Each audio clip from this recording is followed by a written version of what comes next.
to the mixtape with Scott. I'm the host, Scott Cunningham. I'm a professor of economics at Baylor University in Waco, Texas. The purpose of the podcast or the podcast's goal is to basically listen to the stories of living economists under the conviction that we use stories to help us kind of understand the world around us, our own lives, and other people. And, one of the ways that we can really be changed is just by listening to other people.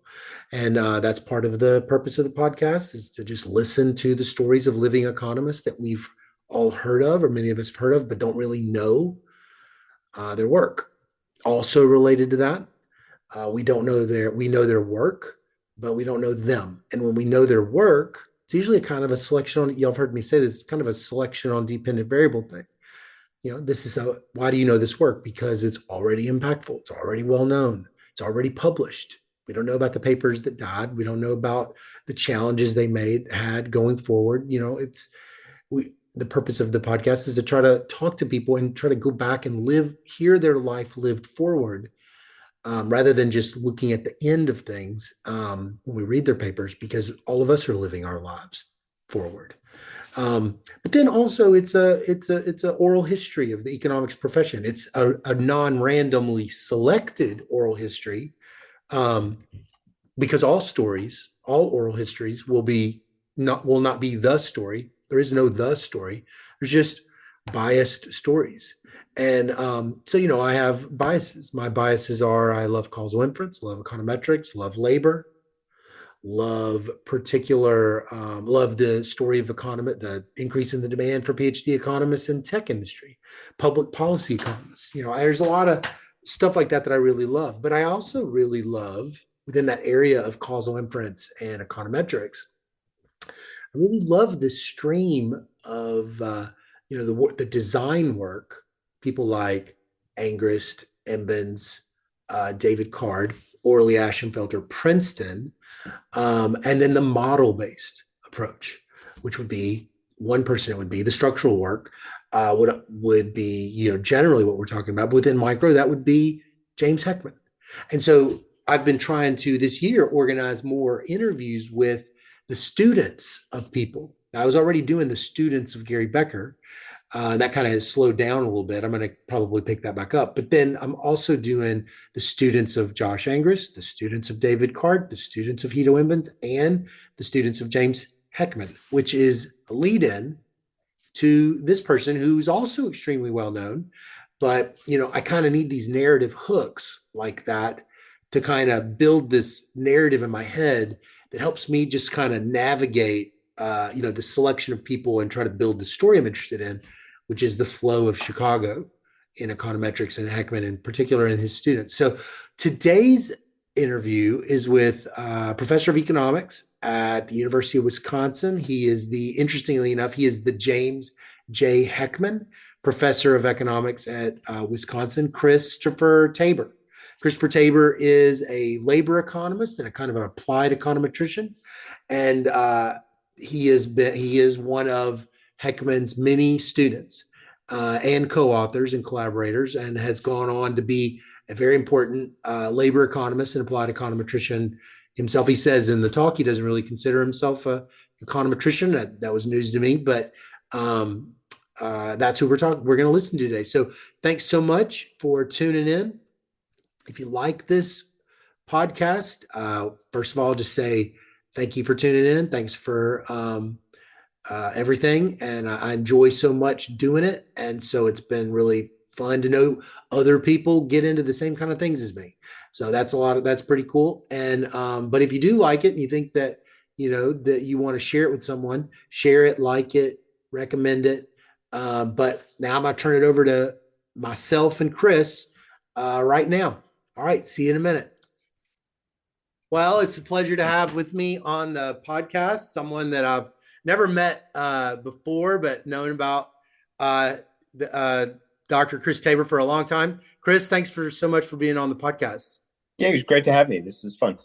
Can you, for the sake of the listener, tell us where you work and what your title is, where you live? So I live in Madison, Wisconsin, or McFarland, Wisconsin, actually, which is right outside of outside of Madison. I guess my formal title, I'm the James J. Heckman Professor, the Walker Family Distinguished Chair, and I'm also currently the chair of the Department of Wisconsin, the Oh, Department of Economics at University of Wisconsin-Madison. oh, I bet that's neat that you have a chair named after Dr. Heckman. Yeah, yeah. No, it was something that I got last year, and I'm supposed to pick somebody. Oh, you have to I give it did up? what? You have to give it up? What do you mean? What do you mean you pick somebody? I had no. I'm sorry. I had to pick somebody to name the chair after. So Oh. it's an honorary professorship from the university, and they Oh, want me to pick a famous economist to name it after that's been influential in my career. And for me, it was obvious who to pick. oh, that's so cool. I bet that's neat. It really Um, is, yeah. well, okay, so let's go ahead and start. So, um, this is an icebreaker. Can you tell me about maybe a vacation that you had, maybe when you were younger or maybe even more recently that, it's not necessarily your favorite vacation, but for some reason it always pops in your head every now and then?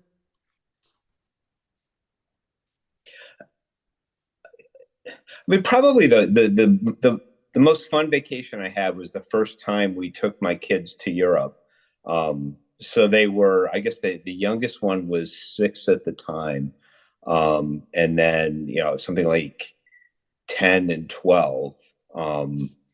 And we started in Steyr, Austria, and we were there for sort of a week. I was there for an academic thing, and then we kind of traveled across Europe together as a family.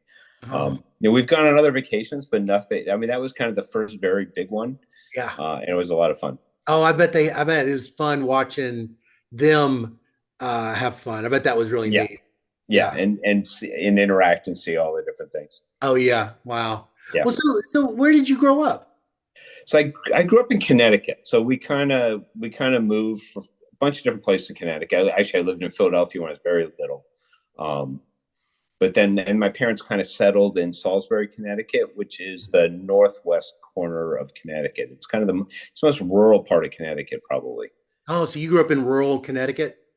Yeah, yeah. I mean, we moved around, so we lived in some suburbs. We moved there when I was in ninth grade.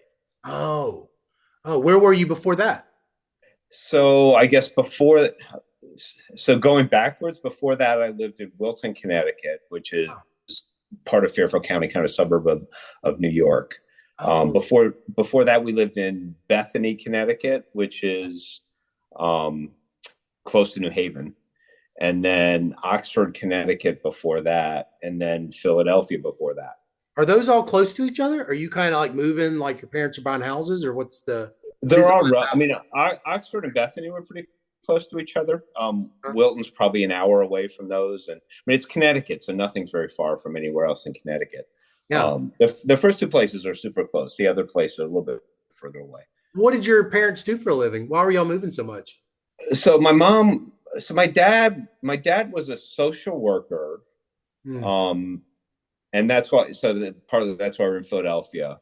Um, and then moved to Connecticut. And he was a social worker for Southern Connecticut State College, which was in New Haven. I think now Southern Connecticut State University.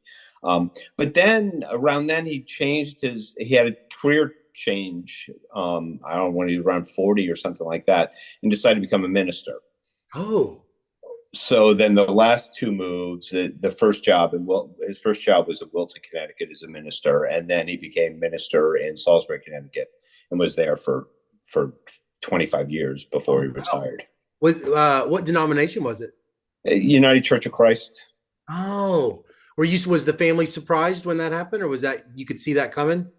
I mean, I would have been in something like fifth grade or fourth grade when this happened. So Okay. I didn't see it coming, but Yeah. um, my Huh. mom probably did. Yeah. Okay. Yeah, Okay. I mean the jobs aren't that different, right? A lot of being Right. a minister is counseling. Right. I see. Okay. Okay. So you were moving around because he's going to different churches.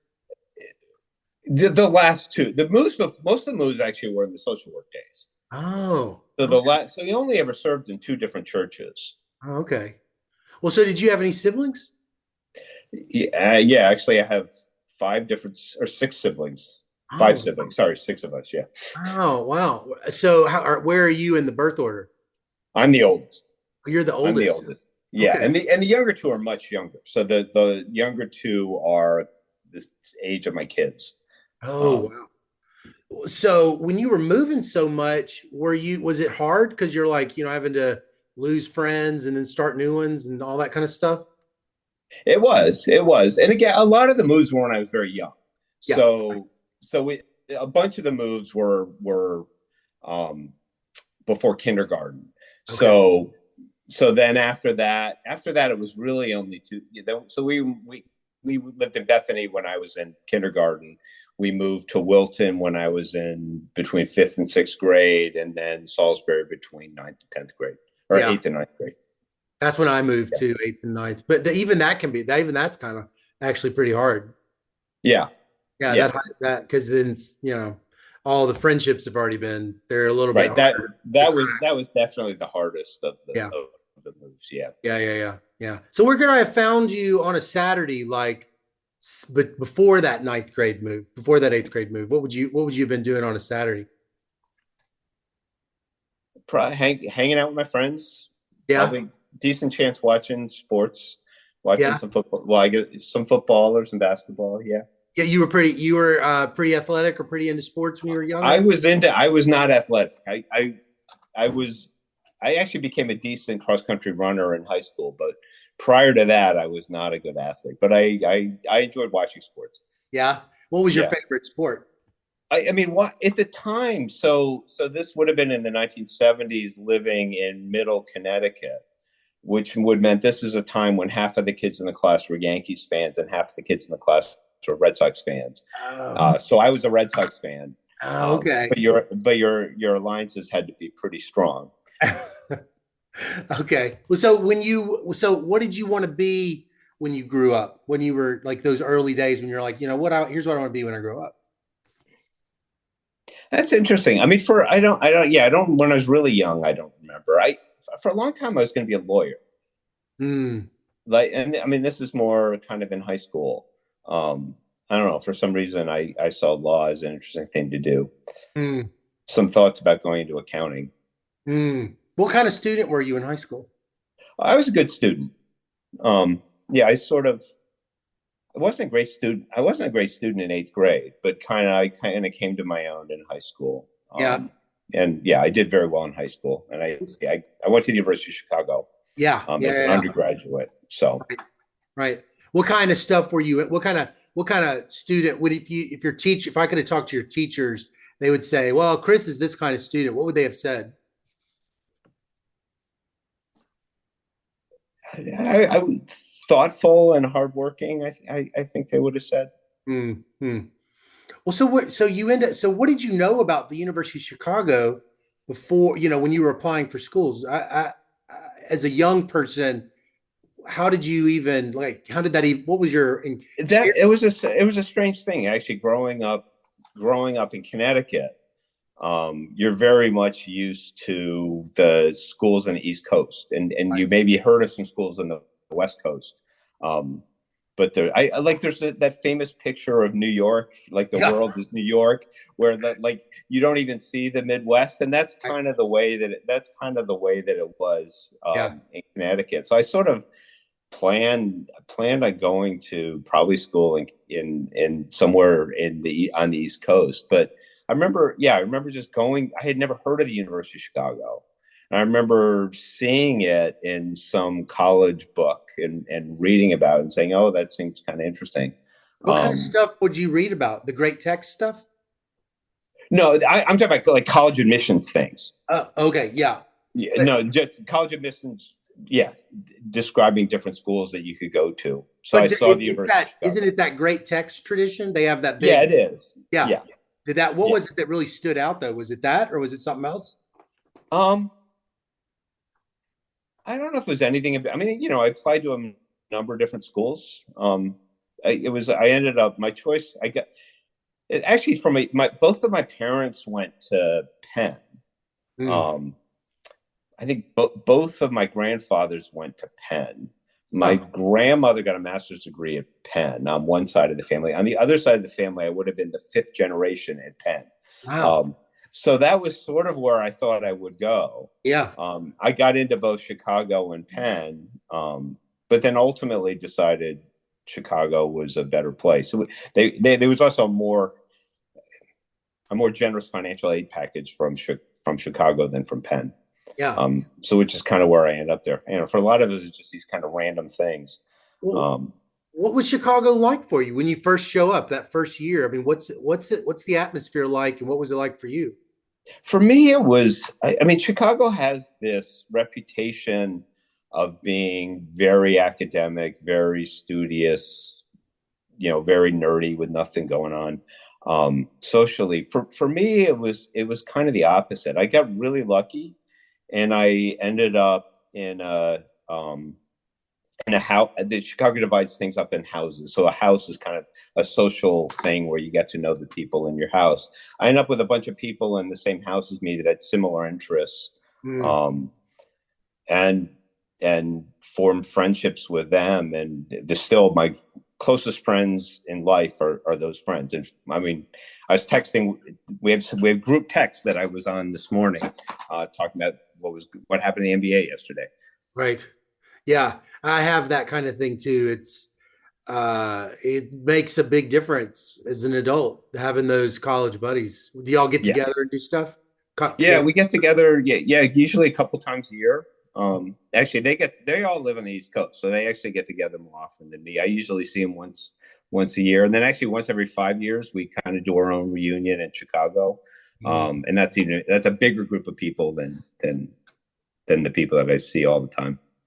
Well, so what's your first interaction with economics in Chicago? Is it like is like when you land at Chicago, is it kind of like you immediately start hearing about the economics department, kind of like regardless of whether you're going to major in it? You hear about it. You hear about it a lot. I mean, a lot of the tradition in Chicago is there's these T-shirts with a long list of Nobel Prizes winners from Chicago, and a big chunk of them are from economics. So you hear about it. Yeah. You hear about it that way. I was a math major. I double majored. I essentially double majored in math and econ. Uh, Mm. Hmm. How'd you find econ? Why'd you do the double major? Was that because somebody told you to, or you just naturally did that? it was. I mean, I was interested. I was interested in both. Honestly, I mean, Chicago econ was sort of a blow off major. I mean, I don't want to insult people that majored in econ at Chicago, but to me it wasn't as challenging, and it was easier. Math was more of a challenge, and I could handle the math. Right. Um, so I did, and I was interested in both, and I did both. I wasn't technically an econ major, Mm. because at the time math was part of the social science group, and I'm sorry, math was part of the physical science group, and econ was part of the social science group. There were some social science specific courses that I Mm. never took.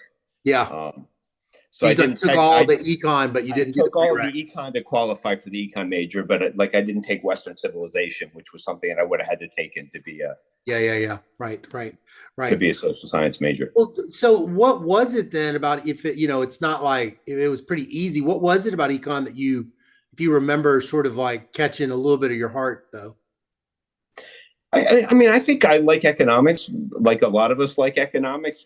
I like the formality. I mean, I'm pretty good at math, and I like the formality of math. I mean, not compared to people in serious people in math, but I like the formality of math. Hmm. Um, but then applying it to questions that are more interesting for the world, which I mean, and that's really what economics is Yeah, taking this formality that we like in math, but then using it to analyze more important issues, right, than you would talk about in a math class. right, right. So was there like a when you were an undergrad, was there any professors or any classes that sort of had like an unusually large impression on you, left a kind of a bigger imprint than normal?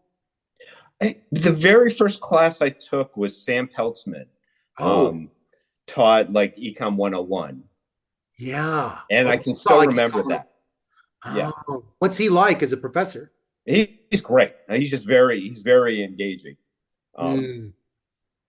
Seth Sanders was my TA, so somebody I still run into, but he was my TA. I don't think he remembers this, but he was my TA Oh, in this Econ 101. oh, so he was a graduate student. He was a graduate student at the time. Yeah. Oh, wow. Well, so did you know about these like, big giants when you were an undergrad, like Gary Becker and Dr. Heckman and others? I didn't. Milton No, I Friedman, didn't. or I really, those reputations weren't Milton around? Friedman, of course, like Yeah. everybody, everybody knew who Milton Friedman was. He wasn't there, and I don't think he.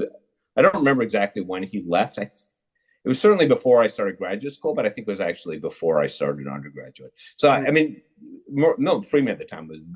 I knew about him way before, Yeah. way before I went to college. Um, no, I kind of learned slowly about it. It's partly I was more of a math major than Right. econ major, which Mhm. meant there's sort of I took the econ classes, but I didn't think that much Yeah. about economics. Yeah. Um, Well, it's funny, there's not a lot of schools when you think about it. There's not a whole lot of schools that have like a kind of a feel of like a Hall of Fame.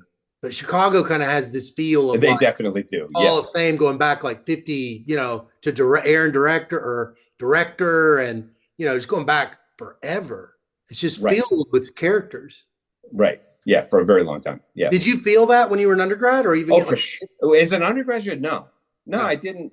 I don't. I mean, I knew the reputation, and I knew who some of the people were, but I mean, most of the bigger people didn't teach undergraduate classes mm-hmm, very often.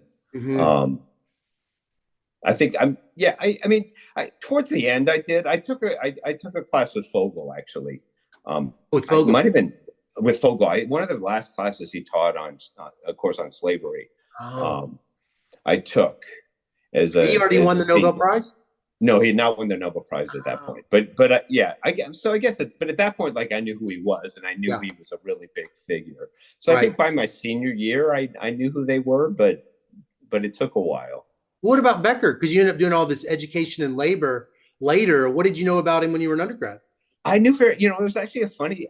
So you have to take the Common Core at Chicago. So you write course. You have to take things in the general social sciences. So I took a class where we had to write a paper with I think an anthropology professor, Mm, and I used um, kind of the logic that I was using to think about things in economics to analyze the things that I was doing in his class, and I ended up getting not a good grade on the class. And he started complaining about Becker and Becker's way of thinking about things. yeah. Um, but at that point, I didn't know that. So that was the first I heard of who Becker was. Wow. Um, How is that possible? It seems like it would just be like everywhere, but it sounds like there's some sort of segmentation at the undergrad level or as something. an undergraduate level, it really wasn't. Huh. Yeah. You're I mean, just in your again, but own like I said, place. by my senior year, I mean, it's hard to know exactly when because I studied Chicago for my PhD. Mm. So exactly when I learned what, it's hard to remember. So, Um, what made you decide to go into econ and not math? oh, I certainly didn't have the math skills to get a PhD in math. There's no way so that wasn't really an option. It's actually kind of, I mean, I was interested. When I first started, I was kind of interested in government service. Mm. And I remember talking to somebody in the econ department about doing this as a career, and he said, "Well, Yeah. maybe you should get a PhD in economics first, and then Oh, you could use that to get a job in the government." So actually, when I started my PhD, I was more thinking about ending up in DC than an academic track, which I think ended within a couple weeks probably of being there. huh. Um, Is that something, thinking about your dad being a social worker and then a pastor and kind of like this, you know, public service kind of style, is that something that is in your family? That is something very much in my family. Yeah, my mom. I know my mom was a teacher, um, Right. a special ed teacher. My dad was like the third generation social worker in Mm, his family. I get, or in the third gen. My dad is a social worker. Both of his parents were social workers. Uh, um, my sister's a social worker. I have a daughter who's a social worker. So mm. yeah, that was very much public service was very much in my blood and what I thought was important. And yeah, that's very much why I was going to thinking about a government kind of job. So you're Um, thinking about public policy, kind of. I was thinking about public policy. Yeah, Okay, got it, got it. Well, so how is it during your like senior year? You're like, I'm gonna have to get a PhD in economics. yeah, that's basically when I decided to do it. Yeah, yeah, And it was yeah, it's sort of I didn't. I don't think I spent a lot of time huh, thinking about it. yeah. Well, so did you, was at that point, was Chicago sort of pulling at you a little bit, or were you just like, I'm gonna go to the best school I get into? I can go to the best school I can get into. Yeah, I mean, I did not going to Chicago twice was not like that. That was not what I really necessarily wanted to do. I think at both points in my life, it was the best decision at the Mm-hmm. time. Going to the same place through, I don't know if that was ideal, but it wasn't that bad. Like I did, it's not like, I mean, partly I was a math major, but the most of the people, there's very few people that I taught me both at the undergraduate level and at the PhD level. Um, Mm-hmm. Yeah. No, there's no overlap in your instruction. very little. I see. Because is it Yeah. is it that they're relying a lot more on, well, they've got like specialized lecturers that are teaching the undergrad classes, and a lot of the faculties teaching the graduate? Yeah, I mean, I tried to do. They had on. I mean, it was not common to have PhD students teaching. Yeah. Um, they had some lecturers. I actually try. I made it. I made a real effort to try to get regular faculty rather than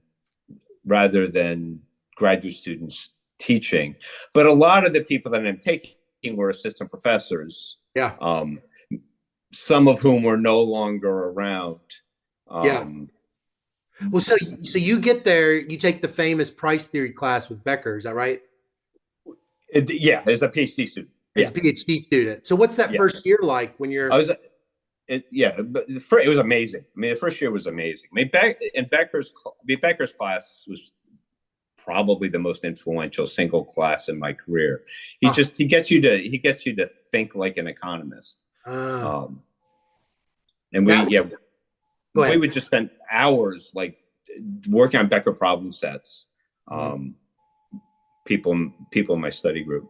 Yeah. So are you overlapping at that time with Jeff Smith and with Petra Todd, or like, is that your cohort? That's my Jeff was a little bit older, Uh, but Pedro was at exactly my year.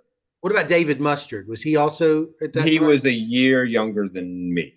Okay, okay, okay. So you and Petra are both like, so is she in your study group? She wasn't in my study group, no, She was but not. Okay, she was not.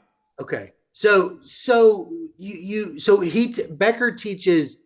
Is it like he teaches price theory one, and then somebody else? Because I know Kevin Murphy later does, but who's Yeah, there at that time? eventually Kevin Murphy started doing it with Becker. Yeah. Um, but at the time he didn't. It's a quarter system, so there's Oh, three right. different teachers. So the sequence that year it was Becker, and then Sherwin Rosen taught in Oh, the winter, wow. and then Rob Townsend taught the third semester. Yeah. Yeah. Oh, I bet that was just exhilarating. It was great. Yeah. Yeah, but it was So yeah. I did go I ahead. didn't learn any game theory. Uh, Um, so there's a part of my education that's missing a little bit, but it was amazing. yeah. Yeah. So you've got prelims. They're famous prelims, I think, right? Because Right. Chicago has this tradition, or it used to, of just a giant net, and then they take gambles. And did you all I kind of I do? was a little bit no yeah I was after they'd ended that model by that. Oh, really? So my class was not particularly big, Oh, and had relatively high pass rate. oh, okay, okay. Well, so you finished that first year, and that would have been like what, like 91, because you get your master's in 91. I got yeah. Well, I guess it would have been 90. I finished I started in 89. Okay. So the end of my first year was 1990. Yeah. Okay. So after you take that class with Becker, is it ever crossing your mind, that you're going to like do one of these kind of more Becker kind of tracks that you might make him he's not your main advisor, is he? He's not my main advisor. Okay, No, it's no, I'm Dr. a, Heckman. I'm a I'm a Heckman That's student what I through thought. and through. Yeah, Yeah. yeah. How come so were you ever kind of drawn that you would be like, he's the most influential class? I could have imagined that you end up working with him, but you decide not to. I didn't. I actually, it, when I went to grad school, I was actually thinking more about macro Mm, than I was about micro. And the reason is kind of related to what we were talking about. Is I was interested. I wanted to go because of policy reasons. right. Right. It's a little bit. I realize I'm not really a policy person at this point, or Mm, not even all that close. Though I'd like to think it still drives why I'm interested in this subject. But like because and I was more interested in macro because as an undergraduate, macro was about policy. yeah. Macro was about fiscal policy and monetary policy, Yeah. while micro was about stadium vendors selling beer and Right. things. Right. There Oh, wasn't yeah. Right. Right. so as an undergraduate there's not that there weren't many policy kinds of questions that I studied. Maybe it was a little bit about the Mm, course that I took. mm, And then I got to grad school and it's sort of the opposite. I mean it's macro is interested in monetary and fiscal policy, but those are kind of the main two policies that they're interested in. And right. most of nuts and bolts macro is about writing down the models and thinking about the models that you're going to use to look at those rather Yeah. than the policies themselves, while micro was more about policy. So I started when I started at Chicago, my fields were labor and macro. Oh, Um, not econometrics. Not econometrics. I didn't like econometrics that much, but then it became clear that that econometrics was really what I was good at, and Oh, what the really the most influential class that I took. So Heckman was at Yale, so he oh, went to Yale. I don't remember exactly what years, but he came back in winter of my second year. okay. 90, Um, it 90. would have been winter of '91. Okay. Um, Okay. Did you know right. much about him while he was gone? I didn't know that much. I mean, Because it's a decade. It's a we had decade heard before of he him. I wins the knew who he Nobel. was for sure. Yeah. Yeah. Yeah. But he's like, it's a decade before he wins the Nobel Prize. Right. And so what did you know about him before he got there? I mean, we had learned what Heckman two step is. Ah, right. I mean, I'd studied a number of papers. I was taking. Well, I guess. I mean, it's really only a semester. Like the first year, you're not thinking about that kind of stuff. Right. The Right. first quarter, taking Rosen's class. Right. I took Sherwin Rosen's labor class. I by then I knew who Heckman was, and he Oh, came back, and he taught a course. It was basically on structural econometrics. oh, And this is when I realized that like this is what I really liked, and this is what I was particularly good at, is the combination of writing down an econometric model, the combination of models and formal econometrics, and using that to think about data. It was really in that course that I realized that was something I really liked, and I also realized that was my biggest strength, yeah. But when economics. you said you didn't like econometrics, what was it? What was it that was missing that It's not that I didn't like it. It's just I wasn't excited about it. I mean, I guess I got excited about, maybe like a lot of us, I got excited about econometrics when we were using it to think about problems. ah, Um, in the first year when it's just econometrics kind of for the sake of econometrics, I'm not going to say I didn't like it. I did. yeah. Um, but like not enough that it was going to be one of my fields. But then basically after dealing with Heckman, my fields became labor and econometrics rather than labor and macro, which Later than macro. So yeah. when you're doing labor, is it still I mean, I don't want to overstate this social work history, but like, is it kind of taking the place, labor's kind of taking the place of that public service party? I kind of think of the labor economists being the most like that outside I of mean macro. it is. I mean, yeah, and especially a lot. of what we're thinking about is income inequality. Right. Um, yeah, I Yeah. mean the people that I got to take labor economics from at Chicago were Becker, um, taught a course, and Sherwin Rose, and then Jim Heckman, and then also Kevin Murphy. And Oh, wow. so it, yeah, really was amazing training. Man, that's incredible. Yeah. So Dr. Heckman, uh, he comes back in the winter, but when do you kind of have this like, you know, energizing connection where I don't want to overstate it, but like this thing where you're like, we're going to work together?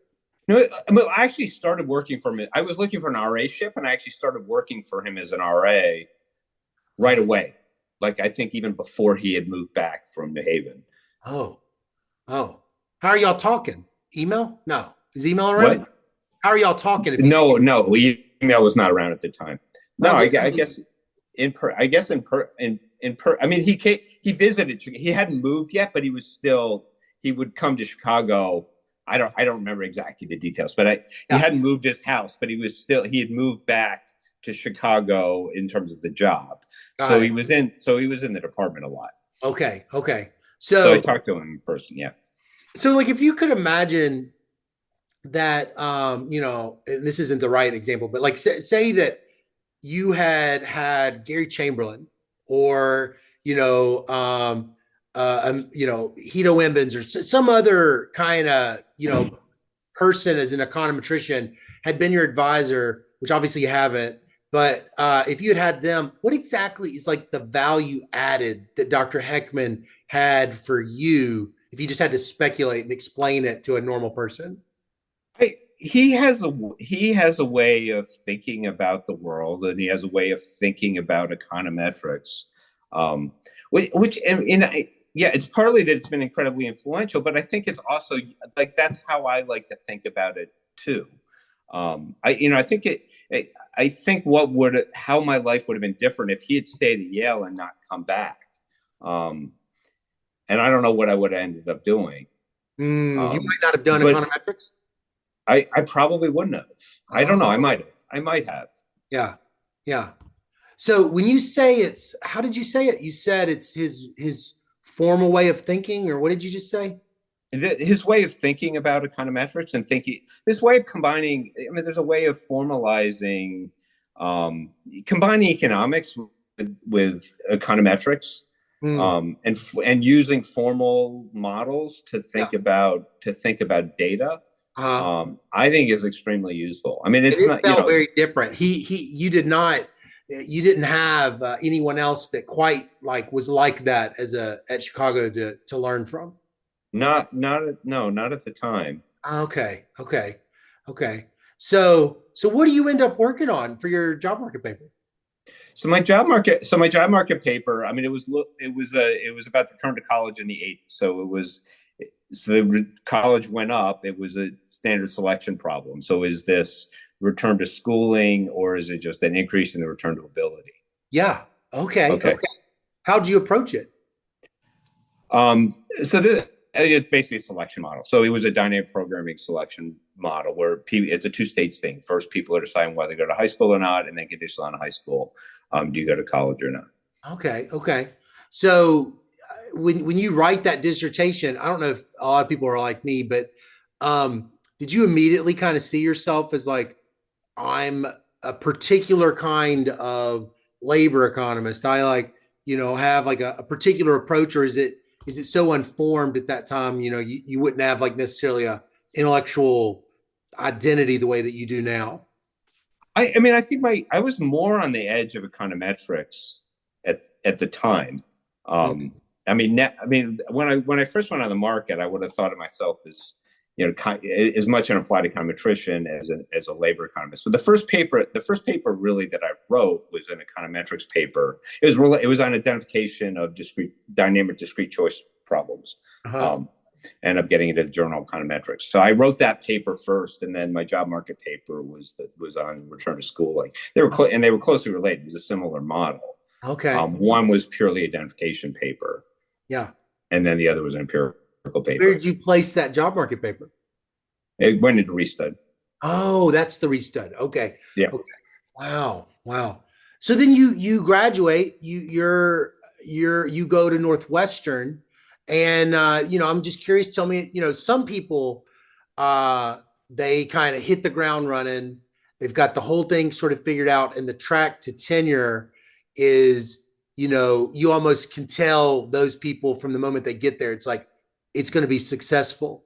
And then there's others where, it takes some time to learn how, the production function is going to work and all that. So I'm just curious, when you land at Northwestern, what was it like for you immediately? And was there any kind of challenges that you saw on this path to tenure? Yeah, no, there's two different parts of it. So I was doing some work with Professor Heckman at the time. Work with Professor Heckman and Lance Lochner, um, Mhm. which is some of the work that I'm definitely most proud of. So I had that stuff that was sort of ahead of me. And I had papers to finish. But so that in that sense, I would hit the ground running. But there's another sense in finding my own identity Yeah. and finding my own papers that, yeah, took a little bit of time.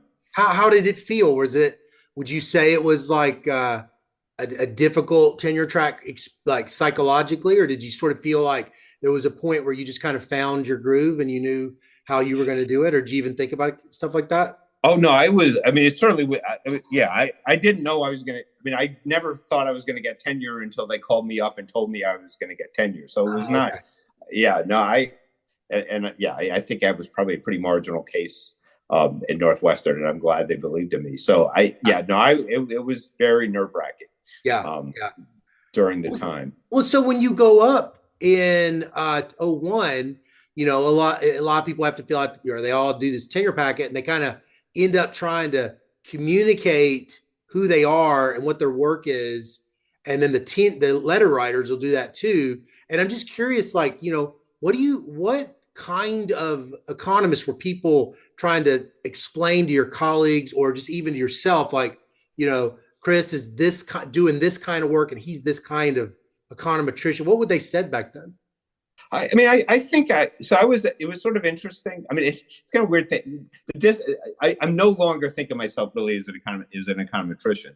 Um, but kind of there's a set of people that were in between labor and econometrics that was, even though it was sort of between fields a little bit, there were a lot of well identified people that were in that area. I mean, Jim Heckman being um, key example of one, but Richard Blundell, Costas McGear, um, Ken Wolpin, Yeah. maybe more on the labor structural side. Yeah. Joe Hutz, who was also on my thesis committee, Bob Miller, Tom McCurdy. So I think there was a clear set of people that I think I could identify with, and I could think of myself as that kind of economist. So even though I was somewhat broad, I think, and maybe I did have some econometrics papers. Like for me, coming up with a set of letter writers, it was relatively clear who those people should be. Of course, I don't know Uh-huh. who they actually picked, but Right. yeah, So Robert Moffat would be another one. so for the sake of the listeners, that don't quite know what that grouping is, what exactly is that grouping that you're describing of those labor economists? How is it that you sort of have this community that's like a natural place for you? What would you say is to others about what that is? Yeah, it's two different things. One is a set of people that are, a lot of them are thinking about structural models, Uh-huh. but not everyone necessarily. But it's formalizing and combining econometrics with labor economics and empirical micro, Yeah. in a more formal way, and usually maybe a little bit more technical way. Mhm. Um, Was it so, was it when you were like in '01? You think about this alternative branch within labor econometrics that you sort of think about with like Card, Angus, this what they call that design tradition. Is that, are there like at that time, like bright red lines kind of separating groups of people, or like, because later it sort of seems like there's this clear, almost philosophical approach that's taken. But what was it like for you then? Is it just like everybody's just doing the same? Well, go ahead. Yeah, I mean, so so for me, I've always been somebody who's I mean, I don't think of myself as a purely structural person, Uh, um, and certainly appreciate other kinds of things. I mean, my senior colleagues at Northwestern at the time were Joe Altanji, yep. and Becky Blank and Mm, Bruce Meyer and Dale Mortensen, which hmm. was incredibly lucky to have that set of people. Uh, Um, so, clearly, I learned a ton, especially from Joe Altanji and from Bruce Meyer about mm, how to think about those things. And Bruce is definitely more. He's done structural stuff, but he's more on the design based hmm. side. Yeah. Um, Joe came from Princeton. Yeah. Princeton, Right. as part of that thing. But among people on that side, has probably done more structural stuff than others. So, Wait, but um, is it the case that like, when everybody's making jazz music, it's like there's no real difference, but then later you're kind of like able to talk in terms of the genres of being different. So like, would you even back then sort of said, yeah, there's like, there's a structural approach, there's this design approach, or is it just kind of like not as clear differences between approaches as it's like now, you because you have Nobel prizes, it's like stamps on things. I mean, I think if anything, it was clearer back then than it is now. Oh. Yeah, no, it's certainly, yeah, there were definitely differences back then. Mm, Um, mm. Well, so this is yeah. a good point. So to segue a little bit, you mentioned Dr. Altanji. So uh, your most cited paper is this 2005 JPE with Dr. Altanji and Elder. And for the sake of the people that aren't in labor, this paper, would you just kind of tell a little bit about what this paper is? Because I want to just talk about the origins of it a little bit in a second. Yeah, yeah, and I sort of bring that up, and that's not a structural paper. Mm-hmm. Um, so that I don't know if I would call it. It's sort of it's an applied econometrics paper, Yeah. and maybe a design based paper. I mean, there's almost two different things to it. I mean, it's an empirical paper that studies the effect of Catholic schools, and it started as an empirical paper. But the main thing it's cited for is we formalize this idea of using selection on observed variables to say something about selection on unobserved variables. Yeah. Yeah. So you had anything like that been done before? This, I mean, you think about Dr. Heckman's two-step selection approach, where you've got some explicit modeling of it. This kind of approach of being able to talk about that selection on things you can't see and being able to say something about it on the things you have seen. Is there a precedent to that before your paper? Yeah, I mean, I would say we're formalizing. I mean, I think what we did is formalize what people already did Oh, yeah. informally. So Right. like if you go to any RCT, table one is going to be a balance test. Well, Yeah. that's I mean, that's what a balance test is. Mm, It's the idea is the experiment, and we're kind of formalizing that idea. I mean, the idea in the balance test is that the experiment was properly done. You yeah. should see no difference in observed covariates. Yeah. Yeah. Yeah. Yeah. Um, so at some level, the way that I like to think about what we're doing is we want to get away from a test and say something about magnitudes. So Oh, a test, you can think people might do something similar with an instrument. You just run a regression of the instrument on observed covariates, and you can yeah. test whether those things are positively related to the instrument or not. Right. Um, I think the problem with you have the standard problem with tests. Just because you reject the null hypothesis doesn't mean that it's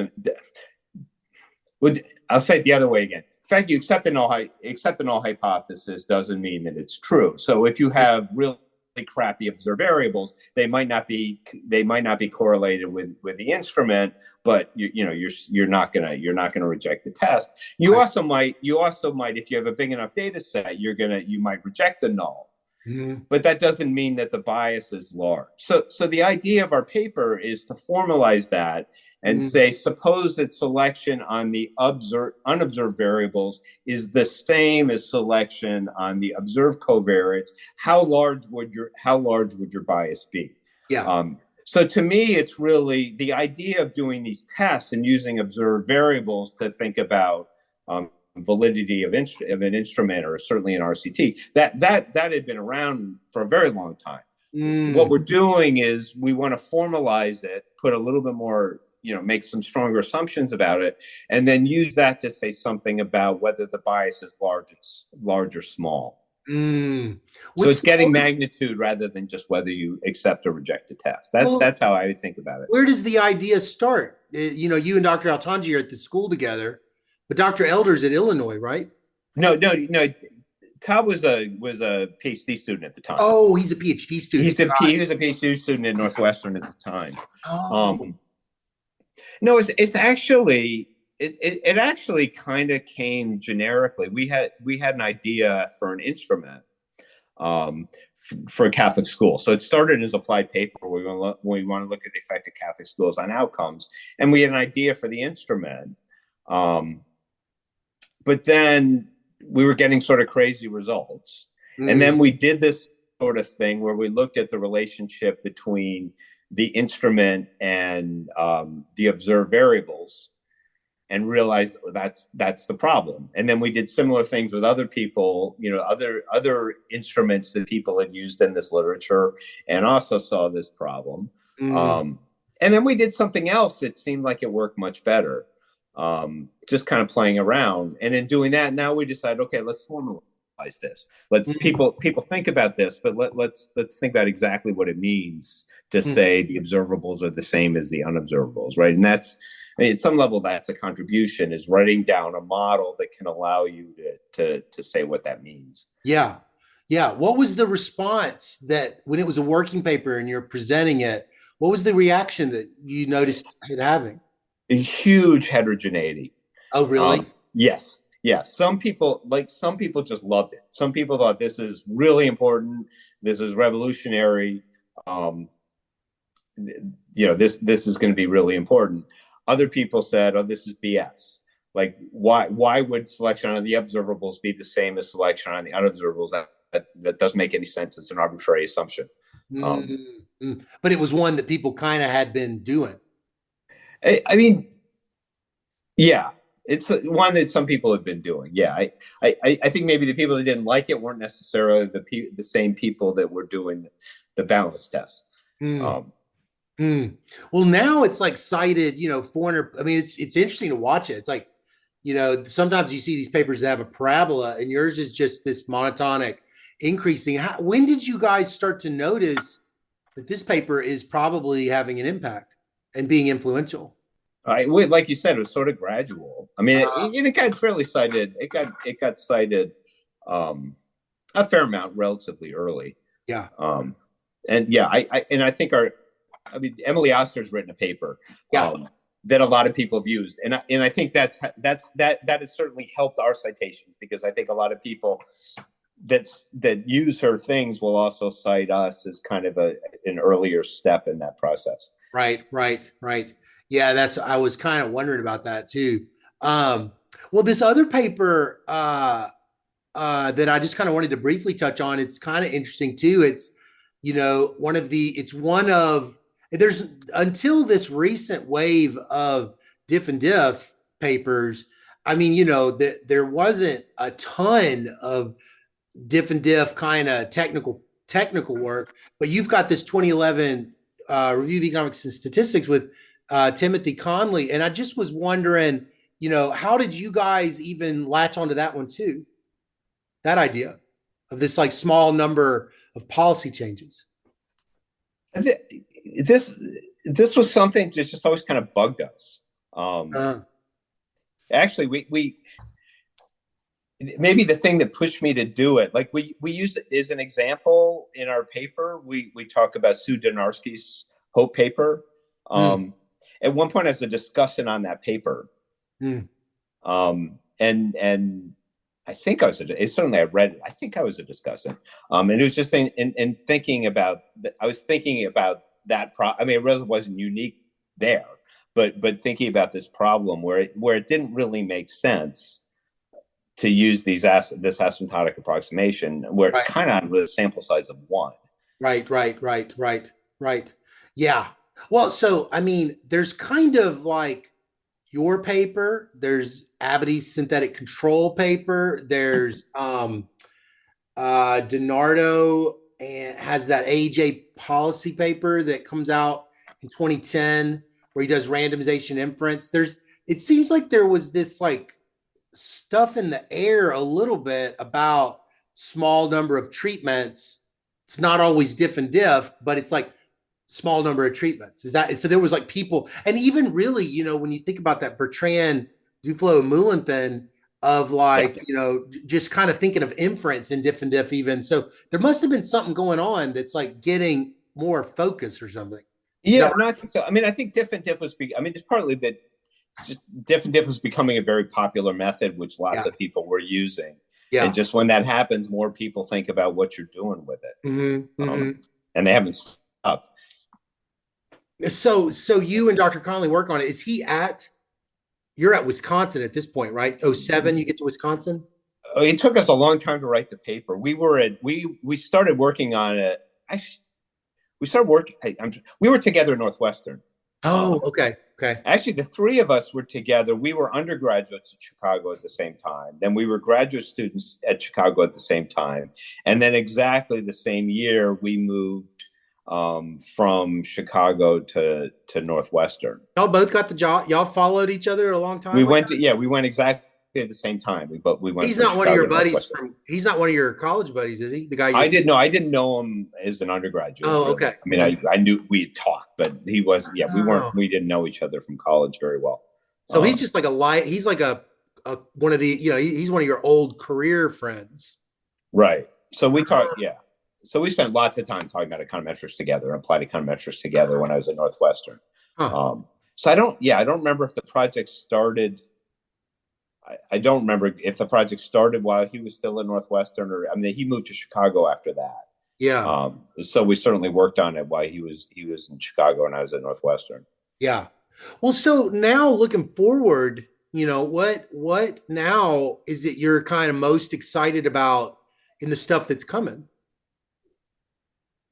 that you're working on or that you want to Um, work well, I'm department chair right now, so on? I'm Yeah. spending.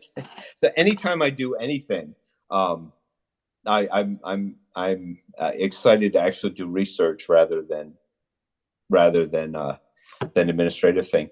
I mean, a number of papers that I'll say one thing that I like about the profession is I think is hopefully a positive effect of the in the profession, which is something that's relevant in a lot of the work that I'm doing right now.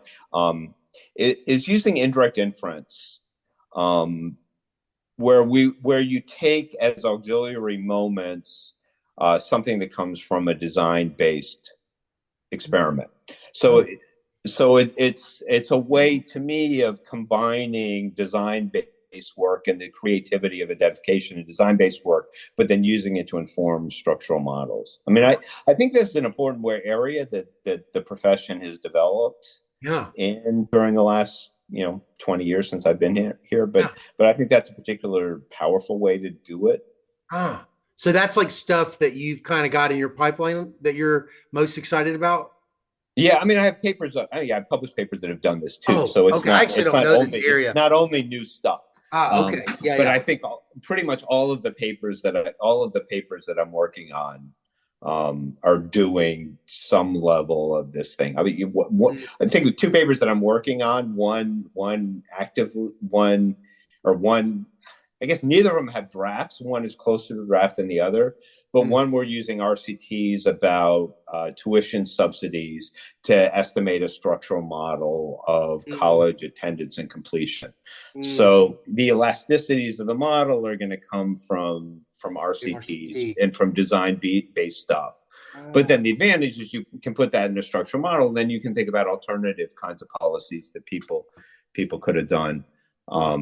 Another one is studying teacher labor markets that I'm working with some colleagues here.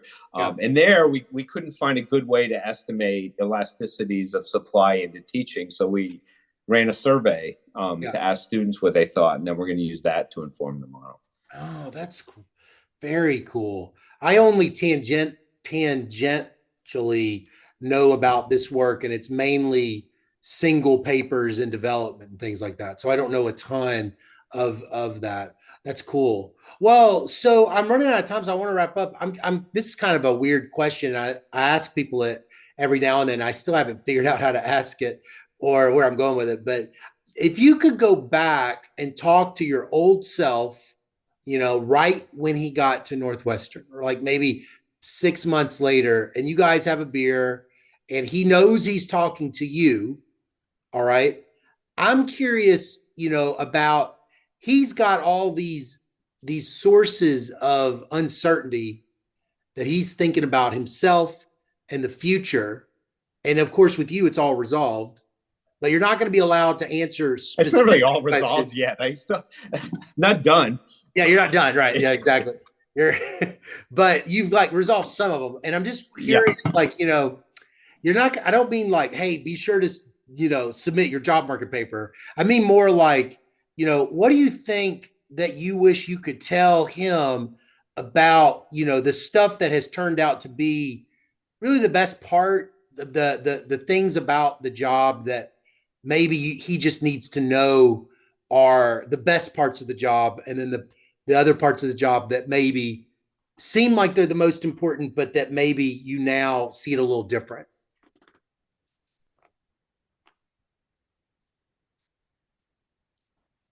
That's a good question. I don't know if I have a great answer to that.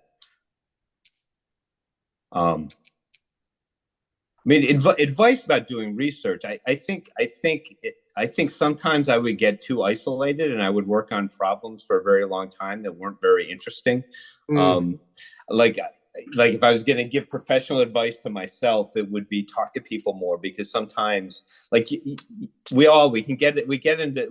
have this problem where we want to solve this problem, and we fight forever to try to solve this problem.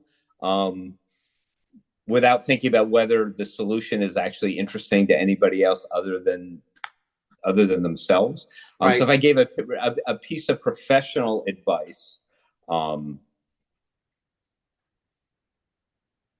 that's something that I would have given to myself, but that's not exactly what you asked.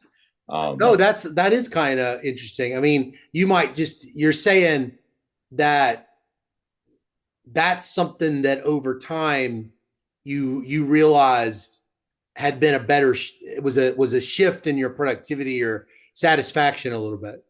Yeah, I didn't use my time as effectively as I could have as an assistant professor. Right. For sure. Yeah. For sure. Okay. Well, it's been really great talking, Chris. I really have enjoyed this, and I hope we get to see each other in person one day. Yeah, it would be really nice to meet you at some point. Yeah. Okay. I don't know how this was. Like, I didn't ask you any question. I don't know if I was. I don't know if I didn't know whether I like listening to you. I wanted to, and I think most people are probably. I like hearing your story, and it's supposed to just be me listening, learning a little bit more about you. Because I felt rude a little bit, not asking you about your experience, but it occurred to me that if you have this conversation with everybody and everybody asks you about your experience, right, every single podcast is going to be me saying the same thing. Yeah, it's like I wasn't. So I felt rude about doing that. Oh, no. Well, it's so nice to meet, and I will definitely, if I see you at a conference, I'll come up and say hey. That'd be great. Yeah. Okay. Bye, Okay, bye, take Chris. care.